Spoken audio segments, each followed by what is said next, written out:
could have given up, but you didn't. You could have stopped believing, but you didn't. You could have kept living their expectations, but you decided to make this life your own. And in turn, you're here. Hello, everyone. Today we're meeting Osnat Benari. She is a product leader, a strategist, an advisor for startups and young professionals, and the author of her own book, Starting from Scratch. Hello, Osnat. Nice meeting you today. Thank you for joining us. Thank you for having me. This is exciting. Yeah. And let's start our conversation with diving into your story of becoming the person you are today. I'd like to know what led you to discover this new industry, meaning like product management and strategy and development in the first place. I know you've been in that industry for a long time, but what actually started for you? How did you discover it? Yeah.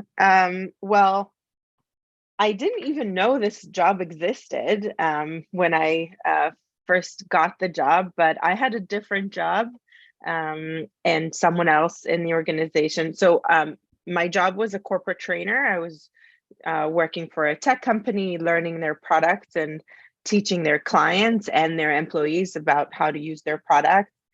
I was often coming with feedback about the product just because I was meeting a lot of users and I was extremely passionate about the product.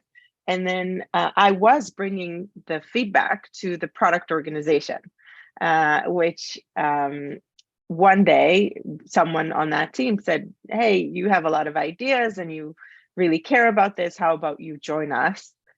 So he was the one that um, kind of put the good word for me to join his team and got me into the world of product management. He also, being the person who recommended me, he also coached me into the role and really made sure that I'll be okay.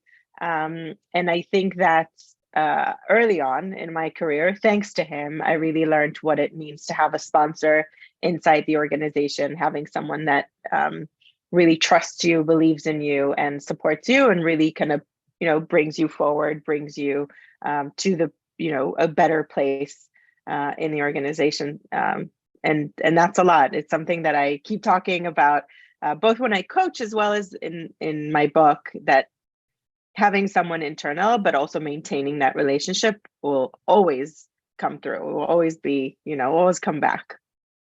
Yeah, I feel it's important to have somebody internally, like you said, who would just guide you through the process and you don't feel overwhelmed and not knowing what to do. So they can just somebody to rely on, like an advisor. And Yeah. yeah, also, I know that you co-founded a company. It's called Dragons Can Fly, and that Yeah. a Web3 design and strategy agency. Yeah. Can you elaborate more on what got you into having that idea in the first place to create that company? Yeah. Um, so I want to say almost a year ago, actually a little over a year ago, I um, was at a different job, and a lot of the industry around what I was working on was receiving a lot of, I want to say, noise around what governance means. I was in that specific industry, and how Web3 governance actually is different. And so, because it was from the same industry and because it was something else, I wanted to study it. I really wanted to understand how it will affect my day to day, and maybe it will affect my job. Maybe it will be a reason to change something, to add something. And it's something that I always keep my eye and ears open to see if there's any news and advancements that could affect my career. So this was one of them. I was extremely excited about it, and I thought that it is relevant. Eventually, it didn't work out, and I didn't really use that information for my company, but for the company I was working on. But there was a reorg, and I found myself out of the organization, and knowing that already, I already immersed myself in learning this topic. I already started having a relevant network and the relevant knowledge. I accidentally, really accidentally, stumbled upon a potential client that actually said, you know, I need help. I need a consultant in this specific field. And I started working for him. I needed a designer to actually complete the work. And I've been working with someone for many years. She's been the designer for many of the projects I've done at Verizon, at WeWork, at AOL. So I contacted her, and apparently she was on the same path of learning what Web3 is, and she was very excited to partner with me on that. And that's how Dragons Can Fly was born, which is a partnership between her and I. I bring the product, the strategy side of the business. She brings the art and the design, and together we worked on several clients since then. We no longer just do Web3, but it's something that definitely is what got us to start together. And it's fun to do what you love to do, but also even better when you have a good partner that you can trust and you can do the work with them. Yeah, definitely. And having the right partner, I think it's also the key into, creating more for your clients and bringing the best that you can, and having them being part of, creation as well. And also, Yeah. like, I know Web3, it's a new kind of like a wave that everybody right now is talking about, the blockchain technology, NFTs. I know you're also into NFTs and created your own collection of it, Correct. right? What was the name? It's called Evolved Agatha. Emerald Egg. Yeah, And wow. we were very excited. So first of all, we did start it as a learning project. It was Mhm. important for us to not just, kind of study the theory or interview people, but actually learn by doing. And so we were thinking, what are we passionate about? And we're very passionate about um, coaching and mentorship and paying it forward. So one of the things we've decided is to tell stories of people, of women specifically, and how their career evolved from, a little girl that wanted to be a dancer, but then, maybe studied something else, and then, met someone that affected their career and that changed, because we all evolve and change. And we thought that telling stories of these inspiring women through this evolution, and that's why we called it Evolved, then what we took as the metaphor of, it's like peeling an onion, or like the egg within the egg within the egg. And we all basically started, as small eggs. So what we did is we really took that metaphor in Bar, who's my partner. She's a rock star designer, and she took these beautiful stories of women and created them into beautiful art.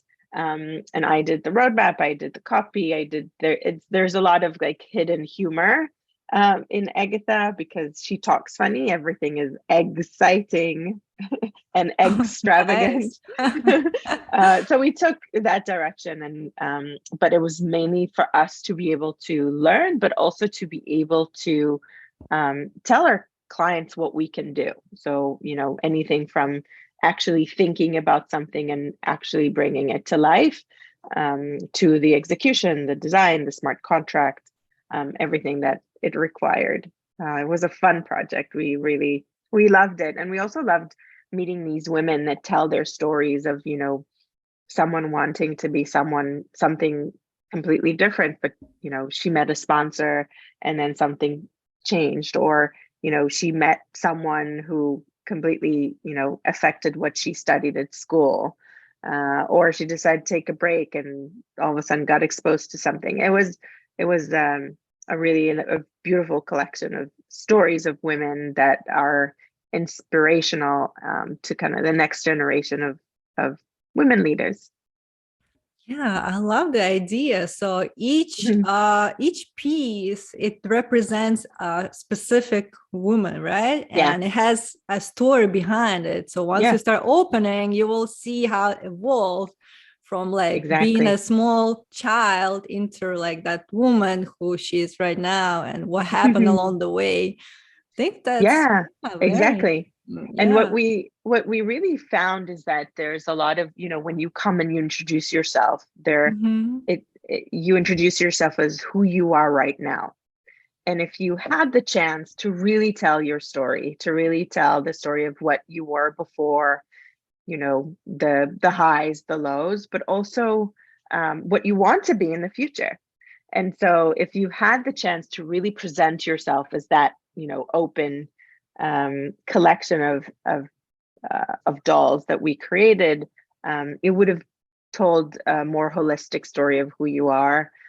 You'll be able to be proud of many more things that you've accomplished in life, not just the current present.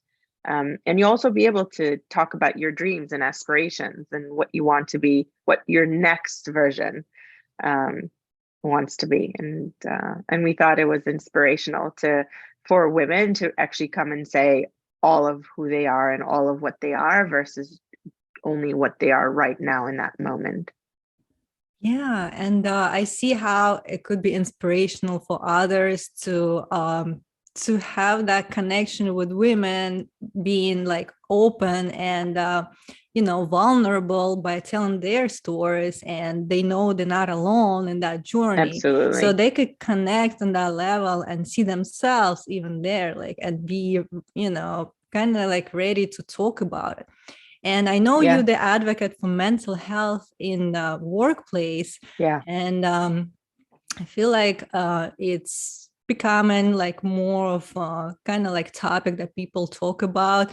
It's Yeah. not as stigmatized as before. Just wanted to know your thoughts on how mental health is important in the workplace and what part of community that you're being right now, and so you can talk about it. Yeah. So I am, just like you said, very encouraged by the fact that some organizations and some leaders are more open to us bringing kind of ourselves to the workplace. If it's a bad day, you can take a mental health day. You don't have to lie about it, or you also don't need to force yourself if you don't feel that you show up at your best that day. But unfortunately, it's not across. So our work is not done. It's not across all organizations. Not all leaders are open to it, and so there is still a lot of work to be done. I think the fact that we spend most of our day at work means that we need certain conditions to show up 100%. We need to talk about, what our life needs to happen, what our lives needs to be together with the work. And that means that sometimes some organization need to provide different tools or different settings or different people to join the organization so that people feel comfortable and show up 100%. Because, if someone shows 100%, then they do the right work and they do good work for the organization. It always pays back. So I think that the more organizations are open to various, courses, habits, ways of working, and also train their leaders to be empathetic, to ask questions that are not just around work. Like, there is a person that is doing that job, and not, but also not all leaders. And it's okay if you know and you identify that in you, that you're not exactly that person that feels comfortable to, ask questions that might be a little bit more personal or a little bit more open to whatever that person is going through. Then I appreciate very much organizations that bring people to support these leaders to do a good job in that sense. So they train them, or they give them scripts, or they support them, or they say, okay, so if you don't feel comfortable doing it, here's maybe, someone else in the organization will take care of that. But, it's really, not to remove it from the agenda is the first thing that needs to happen. And then really provide the tools for everybody, both the employees as well as the leadership, to support people in in their work life, not just work or life. Yeah, and I think a lot of leaders should be mindful of, people struggling through certain issues in their lives, and they trying to be as productive and efficient as they can at work. Yeah.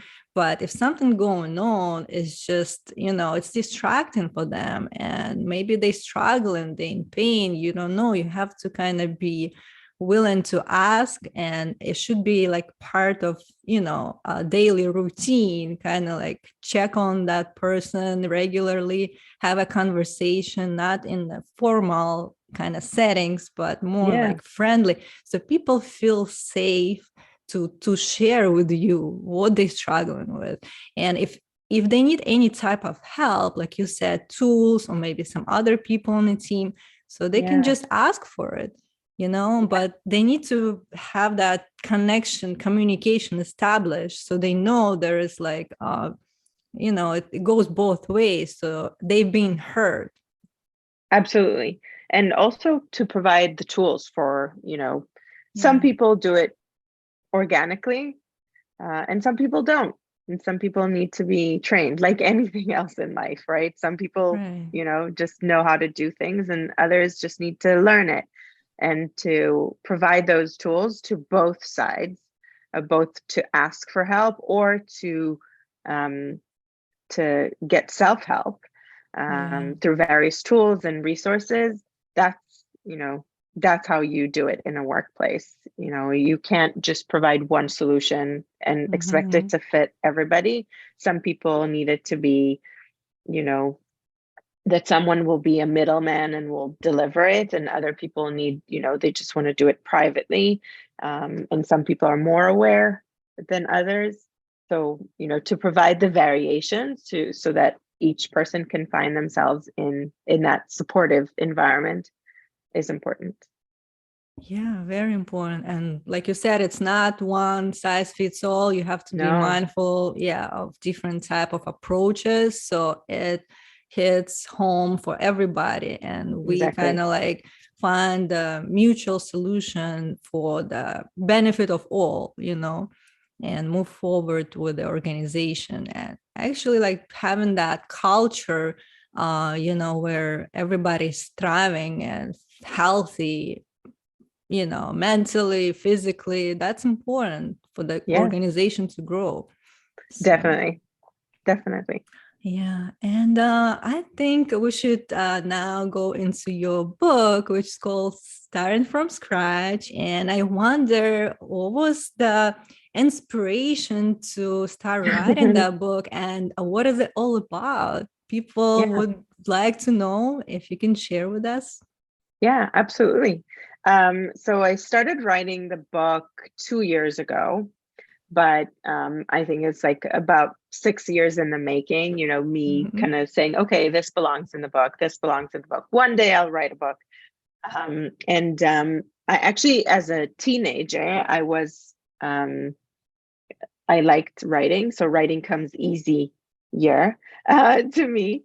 And so I wanted to write a book specifically. My role as a product manager is we plan a roadmap, we plan what our kind of future product or company will be, and then we break it down to steps, and we kind of reverse engineer and we start building it. And so the original name of the book was How to Plan Your Career Like a Product Manager, thinking that, okay, we have a path, and then how do we break it down? And I ended up kind of asking a lot of people if that topic would resonate with them. And slowly I kind of found that people talk a lot about starting from scratch. So, and starting from scratch does not mean that it's just a first job or just at the beginning of the career. It's more of a mindset of, okay, I'm, starting as a blank slate, and I'm giving all the chances in the world to me in this new environment. And so starting from scratch started as me experiencing multiple times that I needed to reinvent myself in the workplace. Maybe it's because I started a new job, or maybe because I got promoted, or maybe because my boss got promoted and they were no longer my boss, or all of a sudden there was a reorg, or my company got acquired. In so many different scenarios, I found myself needing to reinvent myself, even if I didn't move jobs, but I did change my role within the same company. And every single time I found out that I was actually working in the same method. So I study first, I work to make myself kind of in the best mental shape that I could be, so that I'm open, that I'm, open to opportunity, that I'm positive about change. And I also network, and I have a very large network of people who always are there to support me, to give me good advice, to introduce me to other people. And so I said, okay, I have a method to come out of change in a good way, but not everybody does, because a lot of people who went through the same change as I did in the same workplace found themselves either leaving the organization or frustrated or unhappy. And so I wanted to see if I can share my method to create a workplace that is better after change. So starting from scratch was born to do exactly that, to share my method. So I have a 6-step model that talks about things that you need to do in order to be prepared for change. These are things that you constantly need to own, and a skill that you constantly need to sharpen, so that when change is happening to you, then you can make that change. And the 3 things that you need to do, and these are the first 3 things in the book that I talk about, are learning mode, or learning capability, and the ability to constantly be open to learning new things and reading and studying and interviewing people and really knowing what's going on around you. That's how I stumbled into Web3. The second thing is really to be very much aware of your mental state. And if you're not in a good shape, what makes you come back? Is it a day off? Is it times with friends? Is it time alone? Is it a vacation? Is it a spa? Is it whatever it is? Just make sure that you identify when you're not 100%, but also identify that when you are 100%, what got you there, so that you can artificially recreate that, so that you're resilient, you're back to yourself. And the third thing is to network, to constantly stay in touch with ex-employees, ex-bosses, and people in your kind of career industry, so that they can, one, kind of say, hey, there's a new thing. Did you learn about it? They can introduce you to people, but they can also provide you good advice when change happens. If something happens in my workplace, I can count on my one hand who are the people I pick up the phone and I say, something is going on, I would love your advice. What do you think? And they'll always be there for me. And I think that having that network of people that can support your growth in your career is exactly what I meant in the book to, in the book, I call it personal board of directors. These are kind of like the managers of your company. If you were your own company, who are those people who will make those decisions, who will give you the good advice, who will be there and always have your best interest?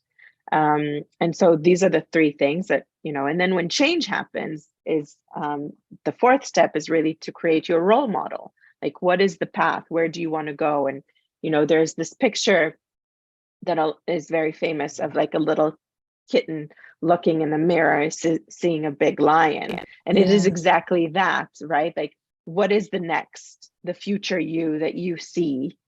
And because if you don't imagine them, you have no idea how to get there. But what is that future self that you can see and kind of walk towards them? And how do you walk towards them? What do they know? What are their skills? Are there things that you need to close the gap in order to become that role model? And the role model doesn't need to be, a specific person. It can be, it's easier sometimes because then you can interview them, you can ask for their help.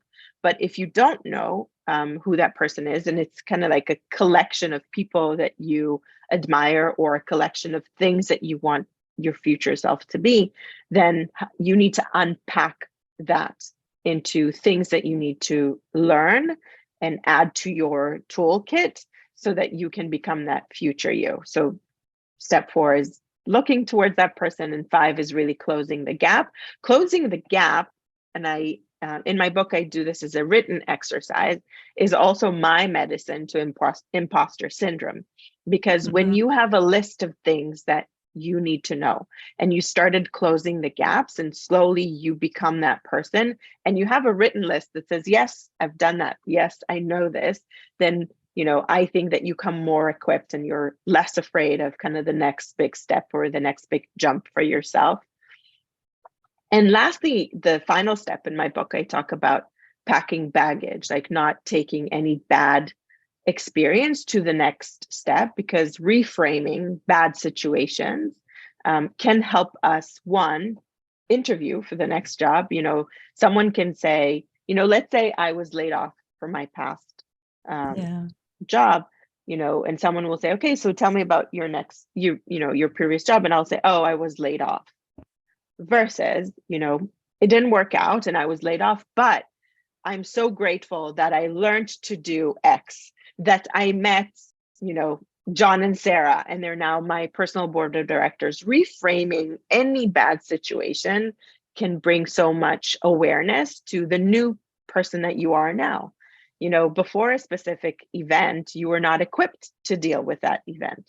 So how can you reframe? And that's kind of like packing all the bad things, putting them away, but also putting them in like a nice box that you can tell yourself a better story. You can tell the world, but you can also really admit that from every experience you grow, and every experience might find itself in your resume for kind of the next thing that you need to do, next hard thing you need to do.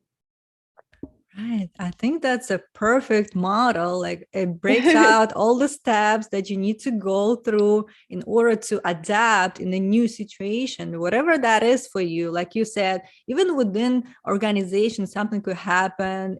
You have to be willing to adapt. Or if you've been laid off, for example, nowadays in this pandemic era, you never know what could happen. It's always going to be unknown, and it's not that you are in control of that. It's outside of you. If something happens, you need to be ready and equipped with certain tools to come back, and not struggling, because this is part of the process. Your life is always going to be uncertain. So you should expect those things coming in as if it was normal part of the process. And with you, like, knowing the steps to follow, it's just becomes kind of like easier to have that in mind, that it's just steps that I'm gonna go through, and I will get where my goal is set, and I will see myself as being that role model, and I know that role model possesses certain skills, and I need to develop those skills, and this is how I get what I want. And again, like, it will take time, but at least with your understanding and knowing that it is possible, it will require some time and effort from your side. And also, if you're gonna bring the best of who you can be at the moment, to be present, to be, healthy mentally, physically, you can do anything pretty much. Yeah. I love that you mentioned that it does require work. It's not a magical formula. It is a formula that if you work hard, you get to the other end well. And, that ability to be in a healthy mode, is the difference between when you experience change to say, oh my God, it's changing again, versus, oh my God, it's changing again. Like, I can actually do something. I can actually take more. I can actually take, a different responsibility, or, maybe something opened, or maybe that's your chance to pitch yourself to do something. Like that being mentally strong is exactly the difference between how you tackle it and how you are able to quickly jump and take an opportunity that comes your way. Yeah, and also every change is another opportunity for you to grow. Like you Absolutely. said, you shouldn't be looking at it as some kind of fall or fail. It's not that. And you learn something from your previous job, let's say, and if you move into a different direction, you can just bring those skills with you. So you didn't lose anything. It's just maybe Exactly. like it's kind of unsettling at the moment. Maybe it's new, but again, like we can all learn how to deal with those circumstances because they come from outside of us. We can't Yeah, possibly predict what gonna happen tomorrow. exactly. Exactly. It's like there's so many things that are not in our control, but how we deal with them, it is Mhm. in our control. Yes, and I'm glad that we had that conversation today. Thank you Same. so much for your wisdom and thoughts. And I'll put the information about the book and the description of the episode. Again, Asna, thank you for joining us today Thank and you. enjoy the rest of your day. Bye bye. Thank you. Bye. I hope you enjoyed this episode, and if you did, hit the subscribe button and share it with others. Stay tuned.